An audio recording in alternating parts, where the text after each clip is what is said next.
سابق مندوب اقوام متحدہ ملیحہ لودھی صاحبہ نے تو ان کی طرف بڑھتے ہیں۔ ملیحہ لودھی صاحبہ، آپ کا بے حد شکریہ کہ آپ نے سما کے لیے وقت نکالا۔ ملیحہ صاحبہ، امریکہ میں ڈونلڈ ٹرمپ کی ایک بار پھر سے جیت ہوئی ہے، ان کے سیاسی کم بیک کو آپ کیسے دیکھتی ہیں؟ میرا خیال ہے ان کے لیے تو یہ کلین سویپ ہے، اس لیے کہ نہ صرف انہوں نے پریزیڈنشل الیکشن جیتا ہے، اس کے علاوہ ان کی پارٹی ریپبلکن پارٹی سینٹ بھی لے گئی ہے، اور اب یہ اسپیکولیشن ہے کہ شاید ہاؤس آف ریپرزینٹیٹیوز میں بھی ان کی ایک اسٹرانگ پوزیشن ہو، شاید وہ جیت ہی جائے پورے ہاؤس کو۔ تو اس طرح سے اگر کلین سویپ سے تو پھر یہ لگتا ہے کہ وہ بہت ہی ایک طاقتور صدر بنیں گے، جو کہ میں سمجھتی ہوں کہ ابھی ریسنٹ ایئرز میں کوئی کسی کے پاس اتنی پار نہیں تھی جتنی کہ اس کے پاس ہوگی۔ اگر کانگریس اس کے ساتھ ہے تو پھر تو واقعی جو چیکس ہوتے ہیں پریزیڈنشل پار پہ وہ بہت ہی کمزور یا ختم ہی ہو جائیں گے۔ ٹھیک ہے، آپ کے مطابق ان کا جو مینڈیٹ ہے وہ ایک طاقتور مینڈیٹ ہے، اس کا وہ اپنی وکٹری سپیچ میں ذکر بھی کر چکے ہیں۔ ملیحہ صاحبہ، جنگوں سے متعلق بھی واضح پالیسی رہی ہے، وہ کوئی نئی جنگ چھیڑنے کے حامی نہیں ہوتے، لیکن حماس اور حزب اللہ سے متعلق سخت جارحانہ موقف اپناتے ہیں۔ تو غزہ وار سے متعلق ٹرمپ ایڈمنسٹریشن کی نئی حکمت عملی کیا ہوگی، اس پر بھی روشنی ڈالیے گا۔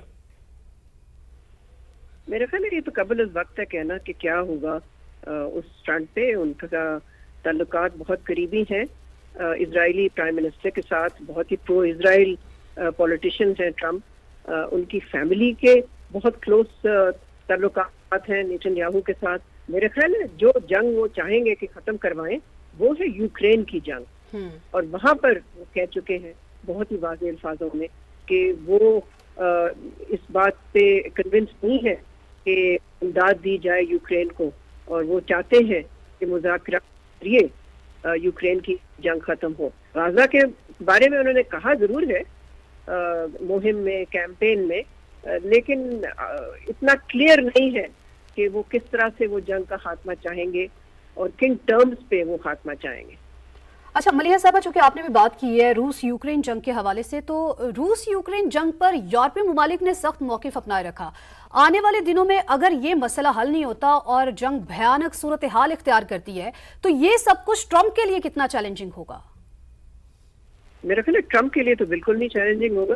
چیلنجنگ اگر ہوگا تو یورپین ممالک کے لیے ہوگا، ان کے لیے ہوگا، ان ملکوں کے لیے جو کہ چاہتے ہیں کہ یوکرین کو اسلحہ دیتے رہیں، ملٹری اسسٹنس دیتے رہیں۔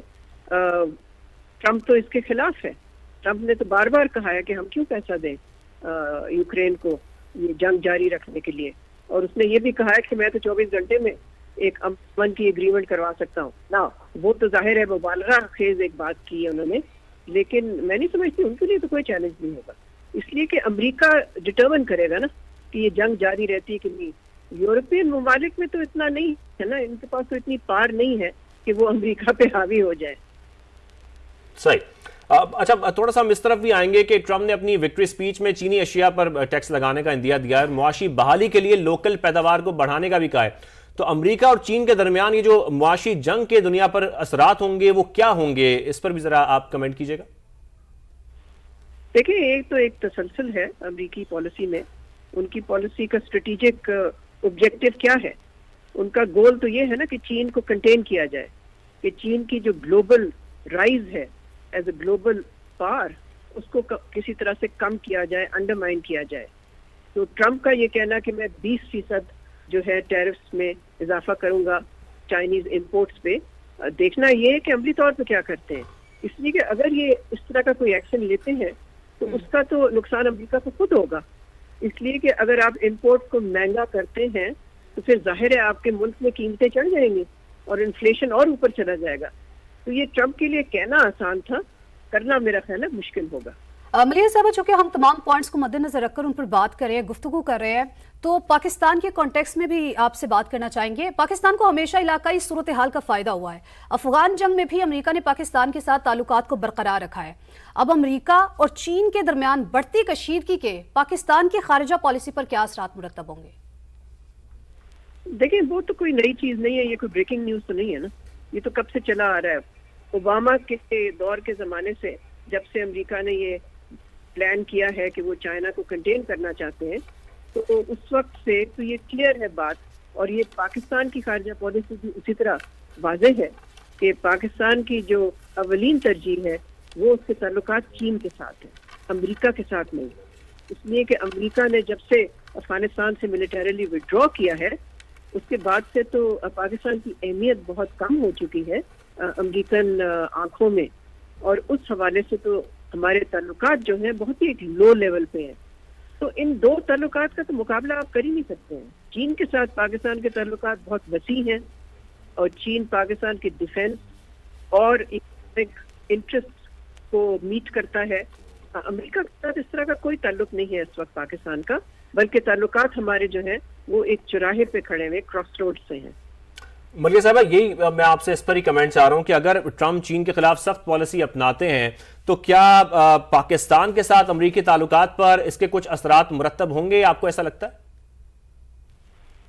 میں نے جیسے عرض کیا یہ بات تو بہت پرانی ہو چکی ہے، کوئی نئی چیز تو وہ نہیں کریں گے نا جس سے کہ ہمارے تعلقات میں کوئی ہے ہی نہیں اس وقت کوئی خاص وزن امریکہ کے ساتھ، تو کوئی ایسی نئی چیز تو ہو نہیں سکتی نا. اس کے بعد یہ ہمارے تعلقات کہاں جائیں گے جب ہماری کوئی اہمیت اور ریلیونس نہیں رہی ہے امریکی ترجیحات میں، ان کے پرائیورٹیز میں پاکستان شامل نہیں ہے.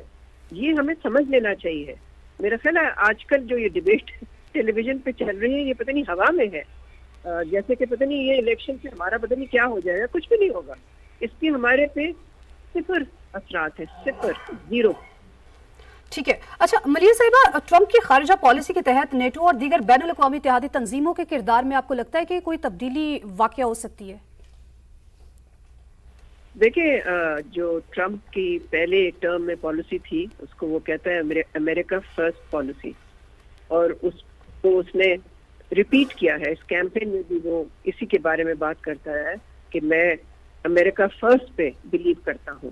تو امریکہ فرسٹ کا مطلب یہ ہے کہ باقی ساری چیزیں جو ہیں وہ ریلیونٹ ہو جاتی ہیں یا وہ بیک گراؤنڈ میں چلی جاتی ہیں. ٹرمپ کبھی نہیں انٹرنیشنل آرگنائزیشنز یا ملٹی لیٹرلزم کو اسٹرینتھن کرے گا، بلکہ اس کی یونیلیٹرلسٹ پالیسیز ہوں گی جس طرح سے پہلے ٹرم میں تھی.